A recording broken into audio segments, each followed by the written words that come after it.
I have spent many, many hours and days implementing the Dodd-Frank reforms. We push back on the Republicans. We fight against them attempting to get rid of the Consumer Financial Protection Bureau.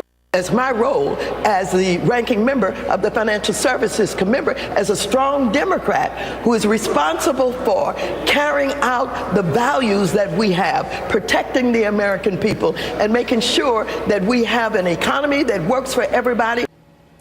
Bring the political panel, conservative radio host Gina Loudon and Democrat strategist Danielle McLaughlin. Gina, first to you. Are Democrats in disarray? They came up, Maxine Waters came up with Dodd-Frank as the vision for the country.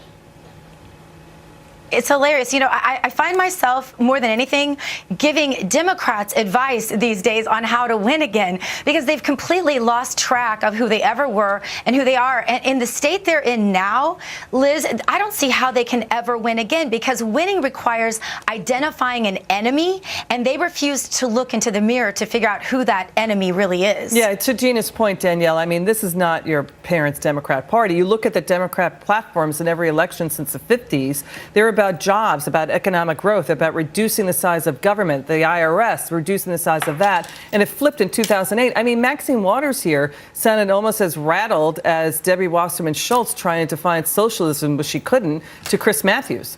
You know, I actually think that Dodd-Frank is a great example of what Democrats stand for. Okay. Yeah. I really do. I mean, she talks about consumer protection, the Consumer Financial Protection Bureau recovered $12 billion with a B, from credit card companies and other entities that were taking money. That's from the vision citizens. of the party? Is Dodd-Frank? The vision of the party is a strong middle class. A strong middle class, and I think that you're right that Trump did a great job with economic nationalism, which has heretofore otherwise been the message of the Democratic people. But Dodd-Frank hurt loan growth, which small businesses need to create jobs for the middle class, right? I agree with you, actually. I don't think Dodd-Frank was perfect. It also was problematic from a capital perspective, but it protected consumers and it made sure that people who were giving you financial advice had your best interests at heart, so that's important. All right. This weekend, outgoing California Democratic Party chair in California, in that state, John Burton, he used vulgarities, giving the finger to President Trump. Let's watch.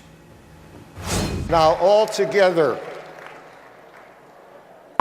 Donald Trump.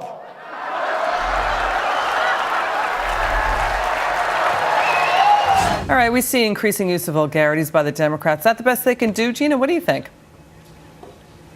It's interesting that Danielle agrees, about the consumer protection thing, and I think most of us would, no matter whether we agree that the Democrat tactics are good or not. But when's the last time you heard a Democrat actually talk about that? You don't. The only thing you ever hear are the Democrats talking about Russian conspiracy theories and how much they hate Donald Trump, when what they should be doing are two things. One is looking in the mirror and saying mea culpa to their voters who gave their time and energy and money to support them. And number two is looking for a dignified, credible candidate for the next election. Danielle, is this a proud moment for the Democrats using vulgarities like that? No, it's horrendous, and I'm not going to defend it. I think what it shows is there's a lot of anger out there. Yeah. There's a lot of Democrats are really, really angry. Is that a way to make your case? No, it's really not. I think it's pointless. I think it harms Democrats. But it's really, the GOP needs to see that there is real anger. I hear what you're saying. Notre Dame students walking out of their graduation as Vice President Pence take the stage to give the commencement speech. Okay, so there's a real split here. This is free speech, First Amendment displays. People support it. Some people say they should have stayed and listened to the vice president out of respect. What do you say, Gina? It's their loss. Not that many got up and left, but I respect free speech. They did it peacefully. I respect that as well. Probably the vice president had some real notes of inspiration for them, and maybe if they would have stayed and listened, they not only would have spoken about in volumes about the tolerance they always claim to espouse, but they might have learned something as well. What do you think? Final word, Danielle. This happened to Obama in 2009. This happened to Biden in 2016. This was their day, and this is the way they chose to spend it. Did it happen in Notre Dame to Obama and Biden? Yes, both. Yes, it did. Not the same thing, but there were definitely protests, basically centered around pro-life. There were pro-life protesters. This is their day. This is how they wanted to do it. This is part of their own freedom of expression, and I fully support it. Gina and Danielle, thank you so much. Next up.